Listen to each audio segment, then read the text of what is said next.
요한복음 16장 1절부터 24절까지 함께 읽겠습니다. 내가 이것을 너희에게 이름은 너희로 실족하지 않게 하려 함이니 사람들이 너희를 출교할 뿐 아니라 때가 이르면 물은 너희를 죽이는 자가 생각하기를 이것이 하나님을 섬기는 일이라 하리라. 그들이 이런 일을 할 것은 아버지와 나를 알지 못함이라. 오직 너희에게 이 말을 한 것은 너희로 그때를 당하면 내가 너희에게 말한 이것을 기억나게 하려 함이요 처음부터 이 말을 하지 아니한 것은 내가 너희와 함께 있었음이라. 지금 내가 나를 보내신 이에게로 가는데 너희 중에서 나더러 어디로 가는지 묻는 자가 없고 도리어 내가 이 말을 함으로 너희 마음에 근심이 가득하였도다. 그러나 내가 너희에게 실상을 말하노니 내가 떠나가는 것이 너희에게 유익이라. 내가 떠나가지 아니하면 보혜사가 너희에게로 오시지 아니할 것이요 가면 내가 그를 너희에게로 보내리니 그가 와서 죄에 대하여 의에 대하여 심판에 대하여 세상을 책망하시리라. 죄에 대하여라 함은 그들이 나를 믿지 아니하미요 의에 대하여라 함은 내가 아버지께로 가니 너희가 다시 나를 보지 못함이요 심판에 대하여라 함은 이 세상 임금이 심판을 받았음이라. 내가 아직도 너희에게 이를 것이 많으나 지금은 너희가 감당하지 못하리라. 그러나 진리의 성령이 오시면 그가 너희를 모든 진리 가운데로 인도하시리니 그가 스스로 말하지 않고 오직 들은 것을 말하며 장래일을 너희에게 알리시리라. 그가 내 영광을 나타내리니 내 것을 가지고 너희에게 알리시겠음이라. 무릇 아버지께 있는 것은 다 내 것이라. 그러므로 내가 말하기를 그가 내 것을 가지고 너희에게 알리시리라 하였노라. 조금 있으면 너희가 나를 보지 못하겠고 또 조금 있으면 나를 보리라 하시니 제자 중에서 서로 말하되 우리에게 말씀하신 바 조금 있으면 나를 보지 못하겠고 또 조금 있으면 나를 보리라 하시며 또 내가 아버지께로 감이라 하신 것이 무슨 말씀이냐 하고 또 말하되 조금 있으면이라 하신 말씀이 무슨 말씀이냐 무엇을 말씀하시는지 알지 못하노라 하거늘 예수께서 그 묻고자 함을 아시고 이르시되 내 말이 조금 있으면 나를 보지 못하겠고 또 조금 있으면 나를 보리라 함으로 서로 문의하느냐. 내가 진실로 진실로 너희에게 이르노니 너희는 곡하고 애통하겠으나 세상은 기뻐하리라. 너희는 근심하겠으나 너희 근심이 도리어 기쁨이 되리라. 여자가 해산하게 되면 그때가 이르렀으므로 근심하나 아기를 낳으면 세상에 사람 난 기쁨으로 말미암아 그 고통을 다시 기억하지 아니하느니라. 지금 너희가 근심하나 내가 다시 너희를 보리니 너희 마음이 기쁠 것이요 너희 기쁨을 빼앗을 자가 없으리라. 그 날에는 너희가 아무것도 내게 묻지 아니하리라. 내가 진실로 진실로 너희에게 이르노니 너희가 무엇이든지 아버지께 구하는 것을 내 이름으로 주시리라. 지금까지는 너희가 내 이름으로 아무것도 구하지 아니하였으나 구하라 그리하면 받으리니 너희 기쁨이 충만하리라. 아멘. 오늘도 주님이 우리와 함께 하시고 큰 기쁨이 넘치기를 진심으로 축복합니다. 15장은 나는 포도나무요 너희는 가지라 말씀하시고 너희가 세상에서 환난을 당할 것이다. 핍박을 당할 것이다 라는 말씀을 하셨죠. 자, 그렇게 세상에서 고난을 당하는 동안에 너희가 그 고난을 어떻게 이겨나갈 것인지 환난 속에서도 어떻게 믿음을 지켜나갈 것인지 이 부분에 대해서 말씀하십니다. 결론적으로는 성령께서 너희를 지켜주시고 붙들어 주실 것이다. 그 성령을 의지하며 기도하며 살라는 말씀입니다. 그래서 성령에 대한 얘기가 15절까지 나오고 또 성령으로 인해서 누리게 될 기쁨과 주님의 격려의 말씀이 이어지고 있습니다. 1절에 너희로 실족하지 않게 하려고 이 말을 한다. 실족이라는 것은 미끄러져 넘어지는 것이죠. 너희가 믿음으로 살다가 환난을 당해서 믿음에서 미끄러져 넘어지지 않도록 너희의 믿음을 지켜주게 위해서 이 말을 한다. 실족하지 않게 하려고 이제부터 이 말을 한다고 시작을 합니다. 너희를 출교시키고 죽이면서 그것이 하나님을 섬기는 일이라 할 것이다. 유대인들이 유대교회에서 이 그리스도인들을 쫓아내고 출교시키고 또 그것이 하나님의 일이다. 너희를 죽이면서, 예수님을 죽이면서도 마찬가지였죠. 유대인들이 예수님을 죽이면서 자기들이 죄를 지었다고 생각하지 않았습니다. 그것이 하나님의 일이라고 생각을 했습니다. 사도 바울도 교회를 찾아다니면서 그리스도인들을 잡아 가두고 때리고 죽이면서 그것이 하나님 잘 섬기는 것이라고 생각을 했습니다. 자신을 하나님이라고 주장하는 예수를 죽였는데 그 예수를 추종하는 자들을 잡아 죽이는 것이 하나님 잘 섬기는 것이라고 생각을 했던 거예요. 그러니까 너희를 출교시키고 죽이면서 그것이 하나님 섬기는 일이라 할 것이다. 진짜로 그렇게 되죠. 그것은 아버지와 나를 알지 못하기 때문에 그런 것이다. 이 말을 하는 것은 그때를 당하면 이 말씀이 기억나게 하려고 하는 것이다. 내가 너희와 함께 있을 때는 이런 말을 할 필요가 없었다. 주님이 지켜주시니까 이런 말을 할 필요가 없었지만 주님이 떠나는 이후에는 이제 이 말씀을 생각하면서 그들이 믿음을 잘 지켜서 실족하게 하지 않도록 하기 위해 미리 말씀하시는 것이라는 얘기죠. 내가 어디로 가는지 묻는 자가 없고 도리어 너희가 근심이 가득하구나. 14장의 말씀처럼 근심하지 말라. 하나님을 믿으니 또 나를 믿으라 하는 말씀을 이어가고 있습니다. 내가 떠나가야 보혜사가 오시니 오히려 떠나가는 것이 유익이다. 예수님이 떠나가는 것이 유익이다. 14장과 같은 말씀이죠. 내가 떠나가야 보혜사 성령이 오시기 때문에 내가 떠나가는 것이 너에게 유익이다. 우리도 마찬가지고 제자들도 마찬가지고 왜 그러지? 주님이 함께 있으면 좋을 텐데 주님이 우리와 같이 계시면서 때로는 오병이어로 때로는 병고침으로 때로는 능력 행함으로 우리를 지켜주시면 좋을 텐데 왜 떠나가는 것이 유익이라 그럴까? 왜 눈에 보이지 않는 성령을 보내주는 것이 더 유익이라 그럴까? 뒤에 한번 생각해 보도록 하겠습니다. 성령이 오시게 되면 죄에 대해서, 의에 대해서, 심판에 대해서 세상을 책망할 것이다. 성령의 역할은 뭐냐면은 꾸짖는, 책망하는 역할입니다. 사람들을 꾸짖어서 바로 잡으러 성령께서 오실 것이다. 성령이 오셔서 하시는 일은 사람들로 하여금 죄를 깨닫게 하는 것입니다. 단순히 죄를 알게 하는 정도가 아니라 이게 죄구나 하는 걸 알게 하는 정도가 아니라 내가 죄인이구나 하고 깨닫게 하는 역할을 할 것이다. 죄에 대해서, 의에 대해서, 심판에 대해서 세상을 책망하리라. 무슨 말인지 잘 이해가 안 되죠? 아마 그때 제자들도 이해가 안 됐던 것 같아요. 이게 무슨 말이지? 다들 아리송해합니다. 죄에 대하여 함은 나를 믿지 아니하며 의에 대하여 함은 다시 나를 보지 못하며 심판이라 함은 세상 임금의 심판을 받았습니다. 내가 잃을 것이 많으나 너희가 감당하지 못할 것이다. 제자들이 이해를 못하면 이게 무슨 말이지? 그러니까 죄에 대하여라 하면은 우리가 죄를 깨닫고 회개하게 할 것이다. 성령이 오시면 그렇게 한다는 거죠. 그 다음에 의에 대하여라 하면 다시 나를 보지 못할 것이다. 주님이 부활 승천하게 된다는 거죠.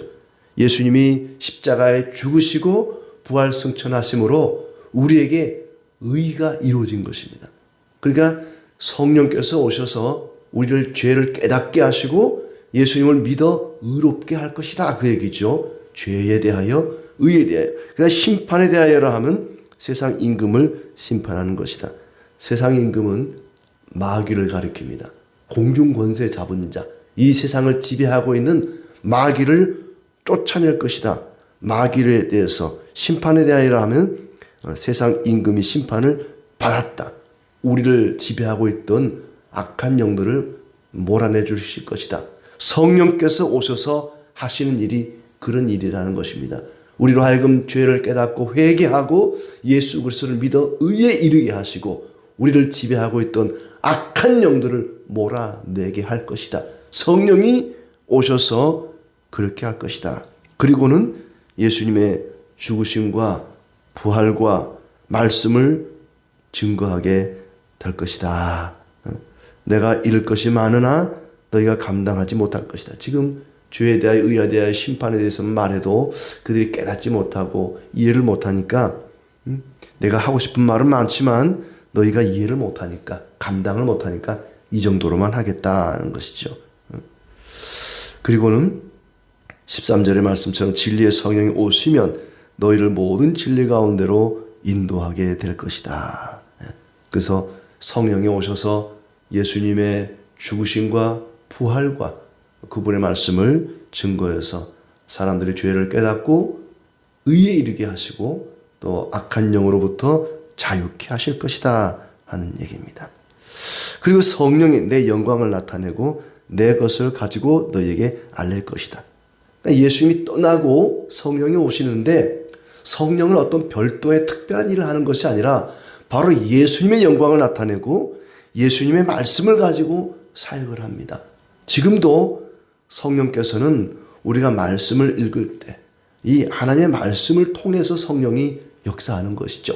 성령이 성부 하나님, 성자 하나님과 별도로 어떤 특별한 말씀을 주거나 또 특별한 일을 하는 것이 아니라 바로 이 말씀을 통해서 그리스도의 영광을 드러내는 역할을 하는 것이죠.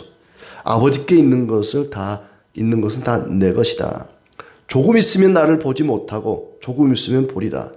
이 말 또한 아리송한 말이에요. 그러니까 지금 이게 두 가지 이야기, 아까 앞에 죄와 의와 심판에 대한 말씀, 또 조금 있으면 나를 보지 못하고 조금 있으면 나를 보리라. 이 말 또한 아리송한 말이에요. 제자들이 17절에 이게 또 무슨 말이냐라고 자기들끼리 그러죠. 18절에 보니까 무슨 말씀이냐, 조금 있으면이라 하신 말씀이 무슨 말씀이냐, 무엇을 말씀하시는지 알지 못하노라. 그들이 이해를 못했다는 거예요. 조금 있으면 보지 못하고 조금 있으면 보리라. 무슨 말씀인가? 또 덧붙여서 너희는 곡하고 애통하겠으나 세상은 기뻐할 것이다. 이것은 예수님의 죽으심, 예수님의 승천이죠. 그러니까 조금 있으면 보지 못할 것이다. 이 말은 예수님이 죽으시고 또 승천하시고, 그게 이제 보지 못하는 거죠. 그때가 되면은 여기 20절에 말한 것처럼 그들이 곡하고 애통하지만 세상은 기뻐할 것이다. 예수가 안 보이니까 세상은 기뻐합니다. 죽으시고 승천하시고 나면은 세상은 기뻐하고 제자들은 주님이 보이지 않으니까 곡하고 애통할 것이다. 반면에 너희는 근심하겠으나 근심이 도리어 기쁨이 될 것이다. 해산할 때가 여자가 해산하게 되면은 근심하게 되지만 출산을 하게 되면은 아이를 보고 기뻐하게 된다. 똑같다는 거죠. 주님이 죽으시고 승천하시면 그들이 근심하고 곡하고 애통하겠지만 그러나 부활하게 되면 그리고 성령이 임하게 되면 그들이 기뻐하게 될 것이다. 다시 보리라 한 말은 부활과 성령 강림이죠. 부활하게 되시고 성령이 강림하시게 되면 그들이 다시 주님과 함께하게 될 것입니다. 조금 있으면 보지 못하리라. 이것은 죽음과 승천 그리고 다시 보리라 한 말은 부활과 성령 강림을 이야기하는 것이죠. 다시 기뻐하게 될 것이다. 빼앗을 수 없는 기쁨이 넘치게 될 것이다. 부활의 날에 성령이 임하게 되고 그러면 너희들이 빼앗을 수 없는, 세상이 빼앗아갈 수 없는 진정한 기쁨이 넘칠 것이다. 자, 지금은 근심하나 너희를 다시 볼 때는 기쁠 것이다 말씀하시고 그날에 무엇이든지 구하는 대로 주시리라. 성령이 오시게 되면 우리가 다시 물을 것이 없을 것이다. 26절부터 하시는 말씀이, 성령이 오시게 되면은 너희가 물을 것이 없다. 또 아무것도 구하지 아니하였으나 구하라, 그리하면 받으리라. 성령이 오시면 더 이상 우리가 예수님에 대해서, 진리에 대해서 묻지 않아도 된다는 것입니다. 무엇이든지 구하게 될 것이다. 성령이 오시면 그 두 가지 또 유익이 더해진다는 거죠. 우리가 아무것도 물을 필요도 없다. 무엇이든지 구하게 될 것이다. 때가 되면 비유가 아니라 아버지에 대해 밝히 이르리라 말씀하시고, 그날에 내 이름으로 구할 것이다. 26절에 그날에 너희가 내 이름으로 구할 것이요 내가 너희를 위하여 아버지께 구하겠다 하는 말이 아니다. 너희가 나에게 구하게 될 것이다. 또 28절에 아버지에게서 나와서 세상에 왔고 다시 세상을 떠나 아버지에게로 나는 간다. 제자들이 하나님께로부터 나오시면 우리는 믿습니다. 주님이 묻습니다. 너희가 믿느냐? 너희가 나를 혼자 두고 흩어질 것이다. 이것을 이루는 것은 평안을 누리게 하려 함이다. 33절에 내가 이것을 너에게 이루는 것은 너희로 내 안에서 평안을 누리게 하려 함이라. 세상에선 너희가 환난을 당하나 담대하라. 내가 세상을 이기었음이라. 27절 말씀을 한번 돌아가서 보면, 너희가 나를 사랑하고 또 내가 하나님께로부터 온 줄을 믿었으므로 아버지께서 친히 너희를 사랑하심이라. 하나님의 사랑을 받는 비결, 하나님은 생명의 근원이십니다. 우리에게 생명이 풍성하게 하시고 생명이 넘치게 하시는 그런 하나님의 사랑을 받는 비결을 알려주고 있습니다. 너희가 나를 사랑하고 나를 믿으면 그렇습니다. 예수님을 사랑하고 예수님을 믿는 것이 하나님의 사랑을 받는 비결입니다. 앞에 15장에서는 가지가 나무에 붙어 있는 거죠. 열매를 많이 맺을 수 있는 비결. 우리가 하나님의 사랑을 받는 비결. 그것은 하나님을 사랑하고 예수님을 사랑하고 예수님을 믿는 것. 우리의 구원자이신 예수 그리스도를 믿고 그분을 사랑하는 것이 하나님 아버지의 사랑을 받는 비결이다. 이렇게 두려움에 빠져있는, 세상에 핍박을 받으며 미움을 받으며 두려움에 빠져있는, 주님이 떠난다는 말을 듣고 근심하는 제자들에게 위로의 말씀을 전하고 있습니다. 예수님이 죽으시지만 부활하시고 성령이 다시 오심으로 너희가 회복될 것이다. 눈에 보이는 예수님이 계시면 우리의 믿음이 더 좋고 더 든든하고, 눈에 보이면 아무래도 우리의 마음이 안정이 될 것 같은데, 오히려 주님은 내가 떠나야 된다. 내가 떠나고 성령이 오시면 진짜 너에게 기쁨이 넘치게 되고 내가 너에게 평안을 주노니 평안이 가득할 것이다. 우리의 생각과는 좀 반대예요. 우리가 생각할 때는, 제자들이 생각할 때는 주님, 성령은 필요 없고요. 눈에 보이는 성령보다, 눈에 보이지 않는 성령보다 눈에 보이는 주님이 함께 하시면 더 좋습니다. 가지 말고 우리와 영원히 계십시오. 가지 말라고 바지가랑이라도 붙잡고 싶은데 주님은 오히려 반대로 내가 가야 된다. 내가 가야 성령이 너희에게 오시고 또 그 성령이 와야 오히려 너희에게 더 유익하다. 왜 유익한지는 아까 이제 앞에 얘기했죠. 죄에 대해, 의에 대해, 심판에 대해서 너희를 책망하게 될 것이다. 왜 성령이 오는 게 더 유익한가? 왜 예수님이, 눈에 보이는 예수님이 떠나시고 성령이 오시는 게 유익한가? 성령이 오시면 예수님을 깨닫게 한다는 것입니다. 예수님을 알게 하시고 진리를 알게 합니다. 사람들은 눈에 보이는 예수님이 계시면 더 예수님을 잘 알고 잘 믿고 잘 사랑할 것 같은데 그렇지 않다는 거예요. 이 유대인들을 보십시오. 예수님을 그들은 봤습니다. 예수님의 능력과 기적 행하심을 봤습니다. 예수님을 눈으로 본다고 다 믿는 거 아닙니다. 다 그분을 사랑하는 거 아닙니다. 예수님을 믿고 사랑하면 하나님의 사랑을 받는데, 예수님이 눈에 보인다고 해서 예수님을 더 잘 믿거나 잘 사랑하는 게 아니라는 것입니다. 유대인들을 보라는 거예요. 예수님을 눈앞에서 봤지만 그들은 사랑하지도 않았고 믿지도 않았습니다. 눈에 본다고 해서 모두가 믿는 게 아니죠. 오히려 성령이 오셔야만, 그 성령께서 역사하시면 사람들이 예수님을 믿게 되고 예수님을 사랑하게 된다는 것입니다. 그리고 예수님이 눈에 보여야 믿는다면 볼 수 있는 사람이 한정되어 있을 것 아닙니까?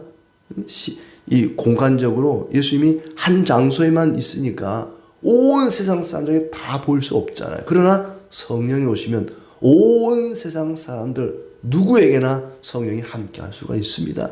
그러니 예수님이 오셔서 눈에 보이는 것보다 오히려 떠나시고 성령이 오셔서 모든 사람들의 마음을 감동해서 그들이 죄를 깨닫고 예수님을 믿고 악한 영으로부터 자유함을 받고 예수님을 사랑하게 하는 것이 더 좋은 일이다. 그것이, 성령이 오시는 것이 더 유익한 것이다. 그래야만 너희가 진리를, 예수님을 알고 깨닫고 믿게 될 것이다. 예수님을 제대로 알고 사랑하게 될 것이다. 그러니 성령이 오시는 게 더 유익하다. 그리고 23절에 성령이 오시게 되면 그 날에는 너희가 아무것도 내게 묻지 아니하리라. 예수님께 뭔가를 묻지 않아도 성령께서 우리 안에 진리를 깨우쳐 줍니다. 그러니까 더 이상 물을 필요가 없어요. 예수님에게 물을 필요가 없다는 거예요. 진리의 성령이 오시면 우리에게 진리를 깨우쳐 주시기 때문에, 예수님의 말씀을 깨닫게 하는 것이 성령의 역할이기 때문에 더 이상 진리에 대해서 예수님에게 물을 필요가 없다는 것입니다. 성령께서 계속해서 그리스도의 뜻을 깨닫게 하기 때문입니다. 성령이 오셔서 또한 하나님께 담대히 기도하게 합니다. 내가 너희를 위하여 아버지께 구하겠다는 말이 아니다. 그날에는 너희가 내 이름으로 구할 것이다. 성령이 오시면, 그 날이라는 건 성령이 오시면 그 말입니다. 성령이 오시면 너희가 나에게 구하게 될 것이다. 기도하게 될 것이다. 기도는요, 성령이 우리와 함께 한다는 증거입니다. 내가 기도한다는 것은 성령이 나와 함께 한다는 증거입니다. 성령이 함께하면 나타나는 현상이 뭐냐? 기도하게 된다는 거예요. 그날에는 너희가 나에게 구하게 될 것이다. 성령이 임하게 되면 너희가 그때는 나에게 직접 기도하게 될 것이기 때문에 성령이 오는 것이 유익하다. 기도하는 사람은 성령의 사람입니다. 성령이 함께하는 사람은 기도하게 되어 있습니다. 그러므로 내가 떠나는 것이 유익이다. 어떻습니까? 예수님이 우리 눈앞에 계시는 게 유익합니까? 아니면 떠나시고 성령이 오는 것이 유익합니까? 제자들은 그래도 예수님이 함께하는 게 더 유익하지요 라고 생각할지 모르지만 아니라는 겁니다. 내가 떠나야 성령이 오신다.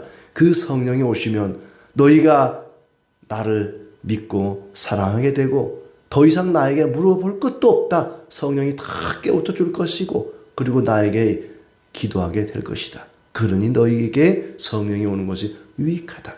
성령이 우리와 함께 하십니다. 내가 예수님을 믿는다는 것은 성령이 나와 함께 하신다는 증거입니다. 성령께서 나와 함께 하시니 늘 깨어 기도함으로 주님을 더욱더 잘 믿고 사랑하고, 그게 요한복음의 기록 목적이라 그랬잖아요. 예수님을 잘 믿고 사랑하는 것.